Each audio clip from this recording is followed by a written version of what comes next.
A primeira votação do conclave para eleger o novo Papa terminou sem um eleito na tarde de hoje.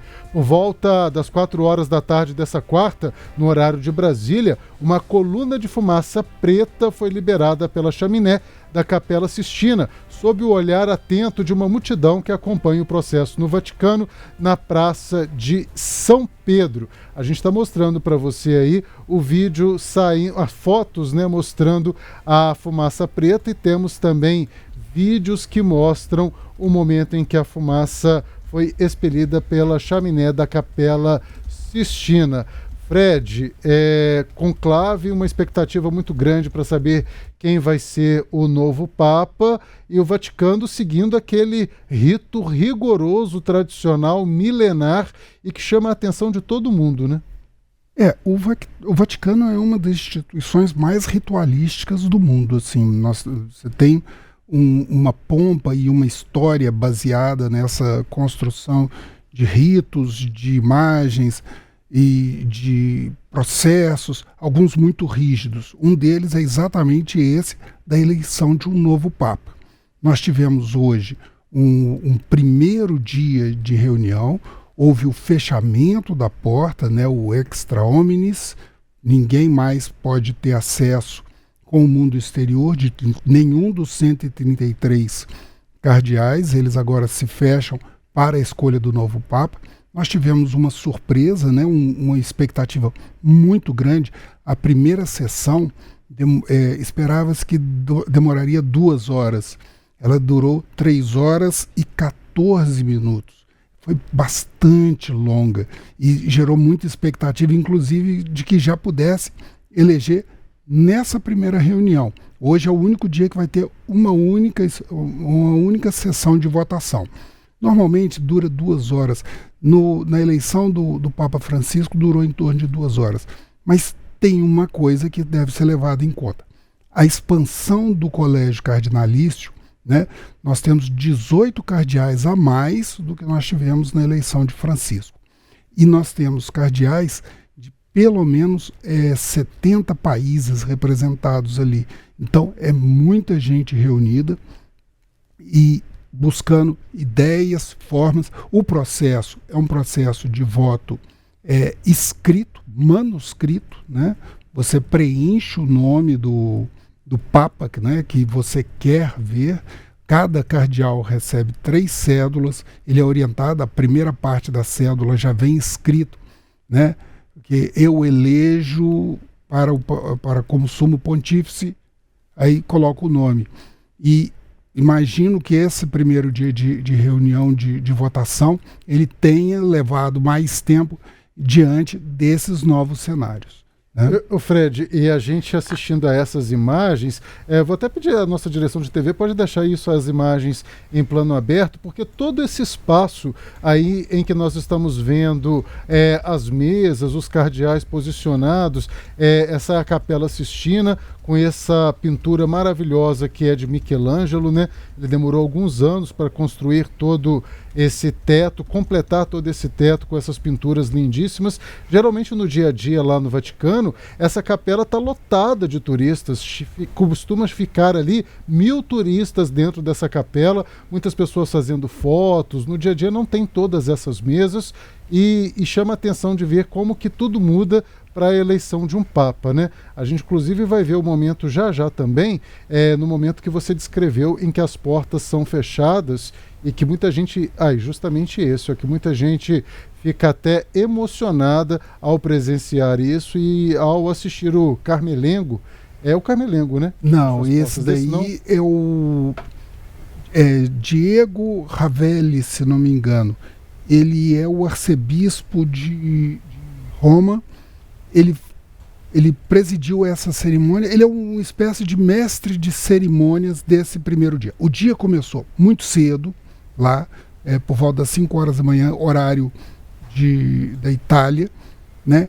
Com a reunião, houve uma missa. Essa missa de hoje foi muito importante, celebrada pelo cardeal decano, o Giovanni Battista Re, com mensagens muito fortes que orientaram essa votação.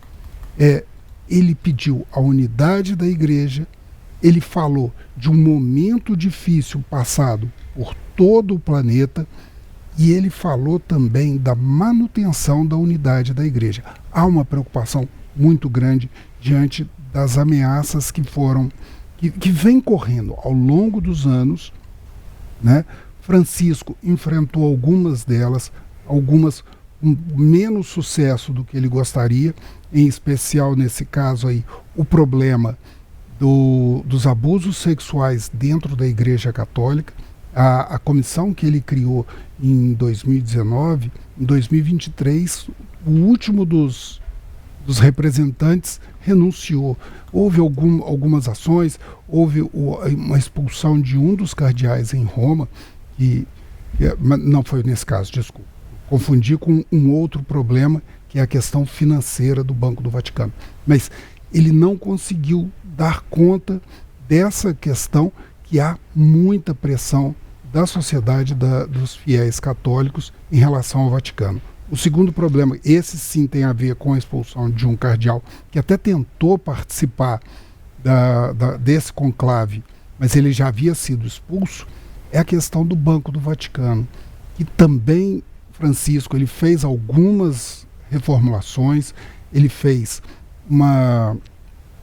um saneamento de contas, mais de 5.000 contas deixaram de existir por algum tipo de irregularidade, né? Esse cardeal de Roma que foi expulso, ele estava envolvido numa negociação imobiliária que envolvia em torno de 1,5 bilhão de dólares, né, de um empreendimento imobiliário, usando recursos do Banco do Vaticano.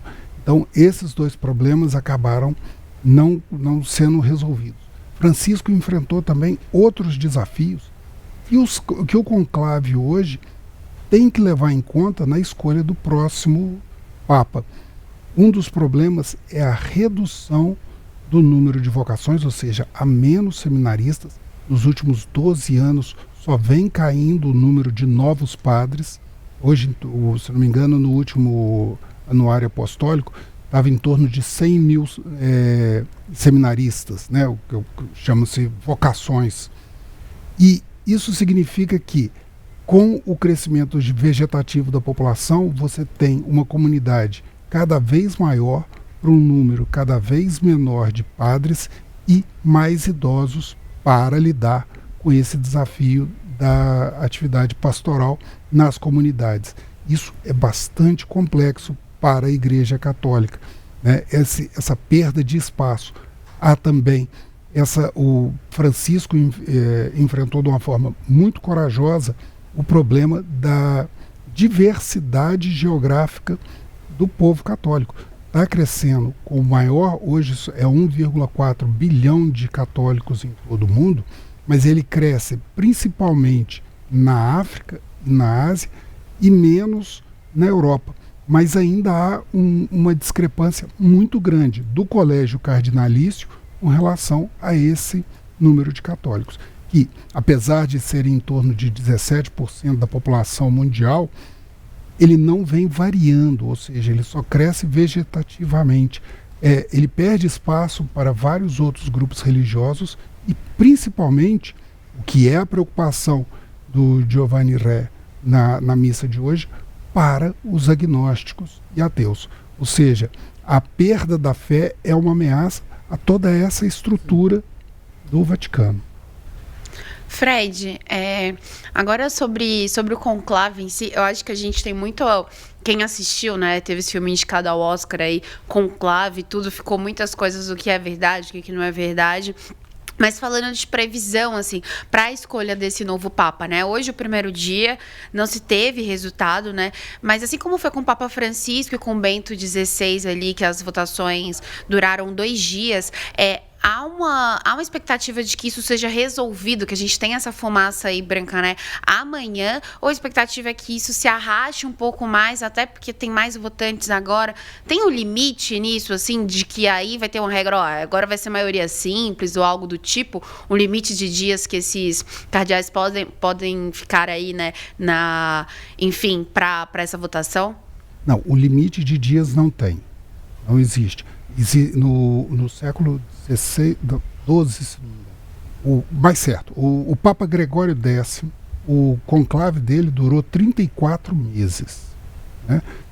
Tem quase até 3 anos, né? 2 anos e pouco.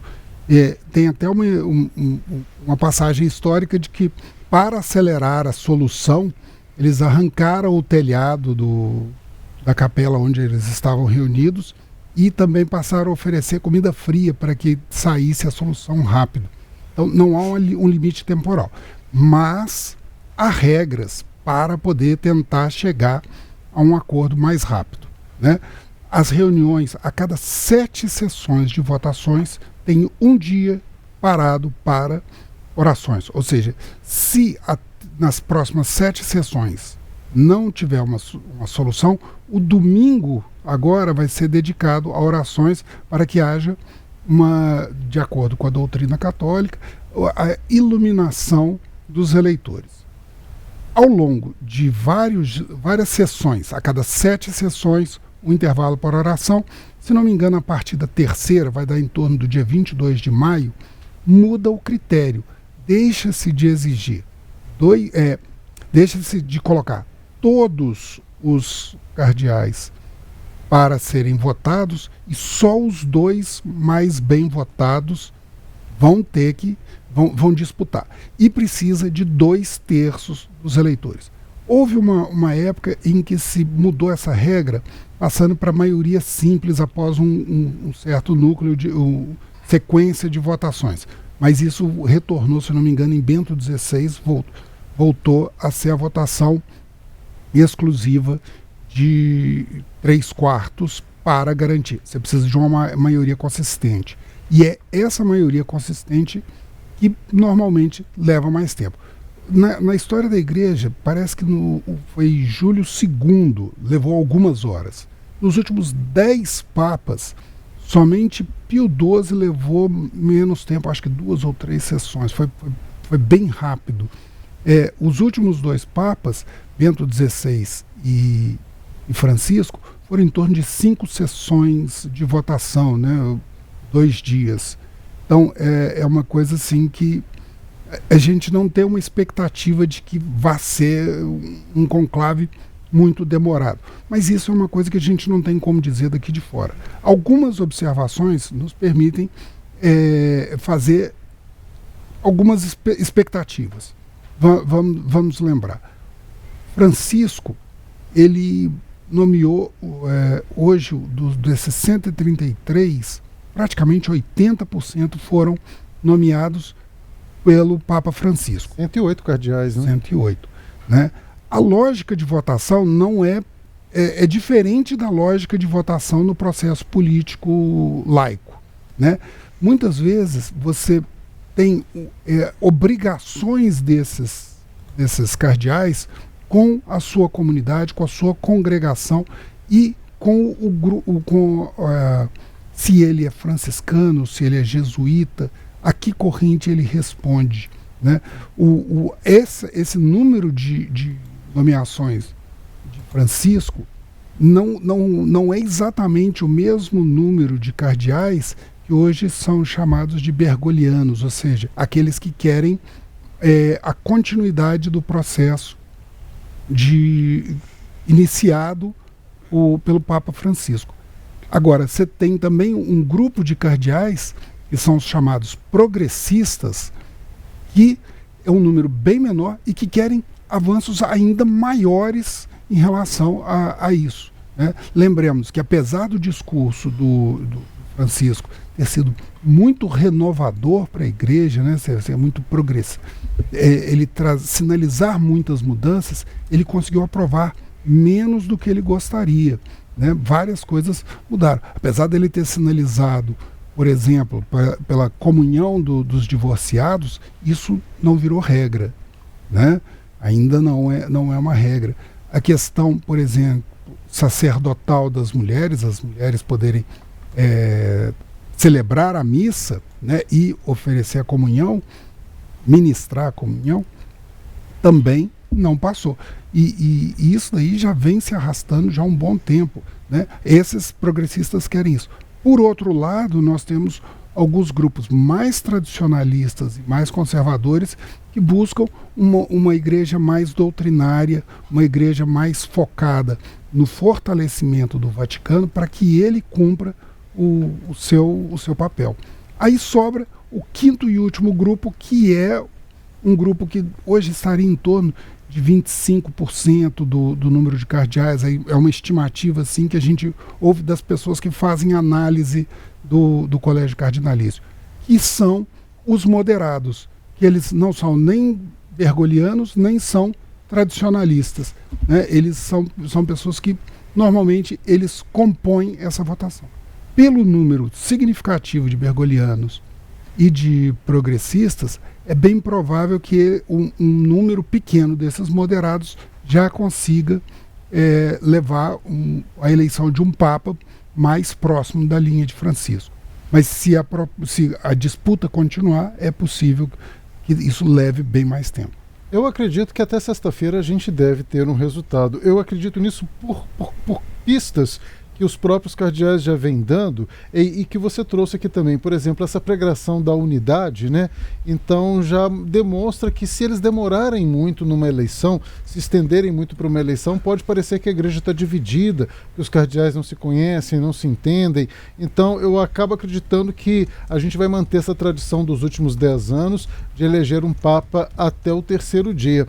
Mas Fred, você falava da questão das mulheres, né, que não se sentem tão representadas na Igreja Católica e que isso também gera uma divisão entre os próprios sacerdotes. Hoje a gente tinha mais de 50 mil pessoas na Praça São Pedro acompanhando esse primeiro dia de conclave. E um grupo de mulheres resolveu inovar e chamou a atenção para protestar sobre a pouca participação feminina na cúpula da Igreja Católica. E veja só, elas estavam com aqueles dispositivos de fumaça, com uma fumaça rosa. E aí uma das organizadoras falou aí com a imprensa dizendo por que elas estavam protestando. Vamos ouvir. O mundo espera por fumaça branca ou preta, mas nós enviamos fumaça rosa, com a esperança de que a igreja possa um dia olhar as mulheres como iguais. A fumaça também pode ser usada como sinal de socorro. Lembramos que a igreja está em crise. A injustiça com as mulheres, sua exclusão do ministério ordenado e de altos níveis de tomada de decisão é uma crise. Nossa fumaça também é um chamado à igreja para que mude e abra suas portas para as mulheres. Então ela pedindo aí para que a igreja abra as portas para as mulheres. E apesar da nossa língua portuguesa, né, prever o feminino para a palavra papa, a igreja católica nunca teve uma papisa. E ao contrário, o conclave é uma cerimônia secreta realizada sobre portas fechadas e somente por homens, os cardeais. Outra realizadora desse ato, desse protesto feminino lá na Praça São Pedro, explicou por que usou essa fumaça rosa. A fumaça rosa simboliza nossa reivindicação de que as mulheres sejam finalmente reconhecidas na igreja. É um pecado e um escândalo que as mulheres sejam excluídas do sacerdócio e do conclave. É também um símbolo de que todo homem que entra na Capela Sistina está, de certa forma, cometendo um pecado, perpetuando e participando conscientemente da discriminação de gênero dentro da igreja. La discrimination selon genre dans l'église. Fred, é protesto totalmente legítimo, né? Assim, pacífico, legítimo, as mulheres pedindo vozes. A gente tem a Francine aqui na nossa bancada, se quiser comentar também, porque, assim, não tem como, né, em pleno 2025, a gente tem ainda uma dificuldade de envolver as mulheres na cúpula da igreja, por mais que tenha aquela tradição católica, mas a gente está 2000 anos à frente, né, da palavra de Deus, então alguma coisa precisa ser renovada. E Francisco tentou fazer isso. Tentou. Ele colocou as primeiras mulheres em cargos de gerência média e gerência média superior. Hoje são mais ou menos 7. Agora, são algumas informações aqui. Eu não vou entrar na questão doutrinária da Igreja Católica, porque mulheres ou homens são sacerdotes. Mas há alguns números da presença das mulheres na Igreja. Dos 1,4 bilhão de católicos no mundo, mais da metade são mulheres. A representação seria em torno de 800 mil desses 1,4 bilhão. Outra informação. O Vaticano, apesar de ter poucas líderes mulheres, são 600 mil servidores mulheres no Vaticano, contra 50 mil homens. certo? Então, a presença feminina, você vê que a questão da alta direção, Francisco tentou levar, mas ele nunca enfrentou a questão do ministrar a comunhão por mulheres. Ou seja, você pode ter até diaconisas mulheres, mas não sacerdotes mulheres, aí quanto mais cardeais e papas, a igreja não permite. Então, com essa conclusão do nosso tema do conclave, quer fazer alguma consideração, Francine, ou a gente já pode encerrar? Não, podemos encerrar sim. Tô aqui, tô esperando essa fumaça branca aí amanhã. Tomara que saia. A gente tem 4 votações amanhã, né, Fred? A primeira às 5 horas da manhã. Ah, não, Fred, eu não vou acompanhar, não.